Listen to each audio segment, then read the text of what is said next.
오늘 우리에게 주시는 하나님의 말씀은 이사야서 40장 21절에서 24절까지 말씀입니다.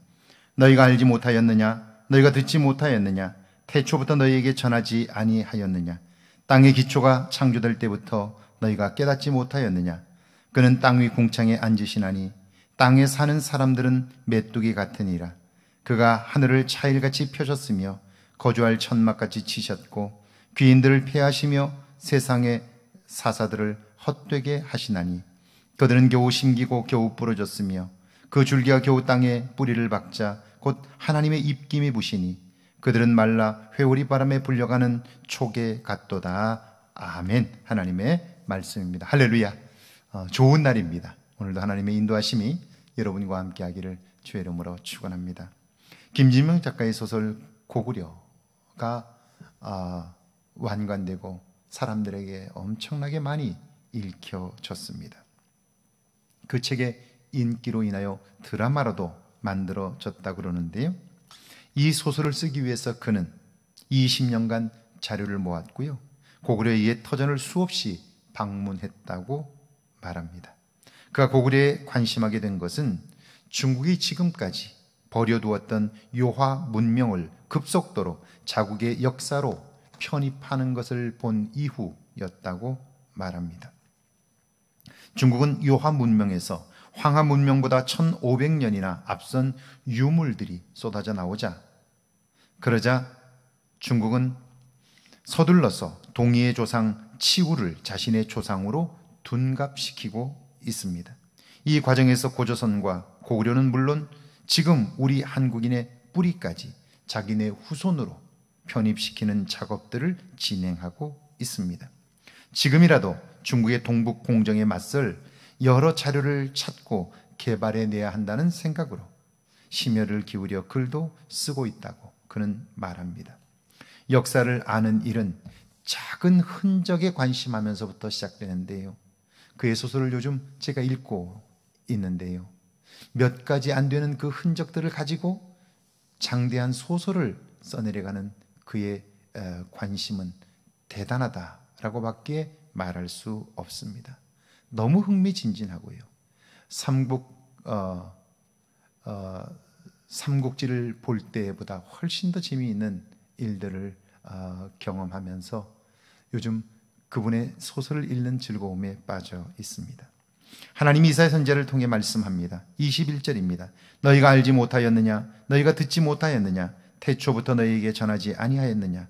땅의 기초가 창조될 때부터 너희가 깨닫지 못하였느냐? 너희가 알지 못하였느냐? 세상이 어떻게 창조되었는지 듣지 못하였느냐? 하나님은 오늘 하나님의 백성이 바벨론에 의해 망하고 포로로 끌려간 현실 앞에서 그들에게 묻습니다. 너희가 알지 못하였느냐? 무엇을 알지 못한다는 겁니까?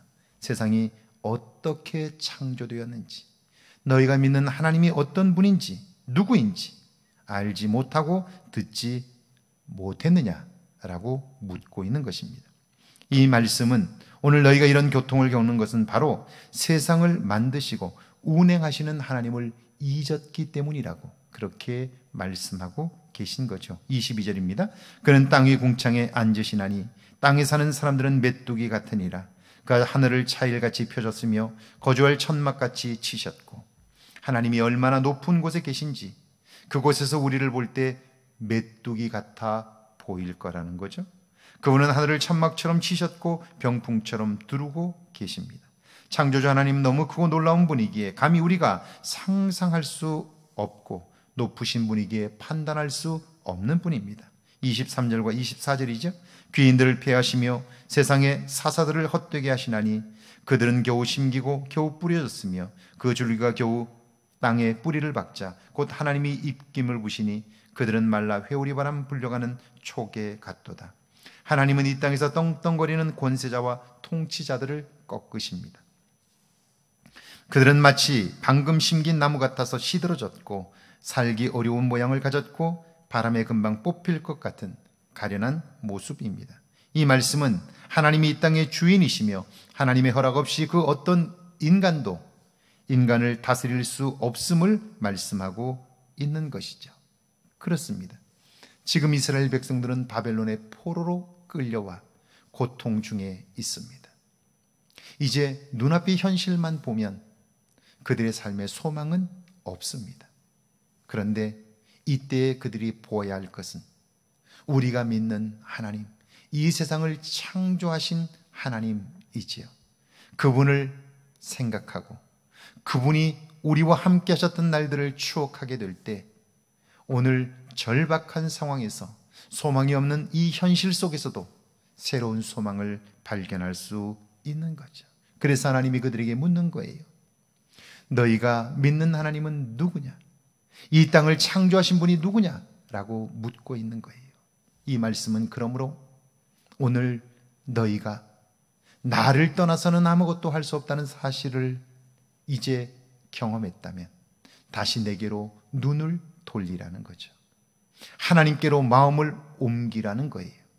왜냐하면 그분이 이 세상을 창조하셨고 오늘도 여전히 다스리고 계시기에 그분 안에만 소망이 있음을 말씀하고 있는 거죠. 하나님을 떠난 그들은 하나님을 잊었고요. 하나님을 잊게 되자 그들의 삶은 결국 자기들이 감당할 수 없는 현실 앞에 내던져지게 되었고요. 그 현실 앞에 무릎을 꿇을 수밖에 없었던 거죠. 소망 없는 삶을 살게 된 거죠. 그런 그들에게 하나님이 찾아오셨고 이 땅을 누가 창조하였는지, 이 땅이 어떻게 움직여지는지 너희들은 생각하여 보라 라고 말씀하고 있어요. 그분 안에만 소망이 있습니다. 오늘 우리의 삶에도 그분을 볼 수 있는 눈이 열려 그분으로 말미암아 새로운 소망이 시작되기를 주의 이름으로 축원합니다. 함께 기도합니다. 작은 일에도 하나님의 손길을 발견하게 하옵소서.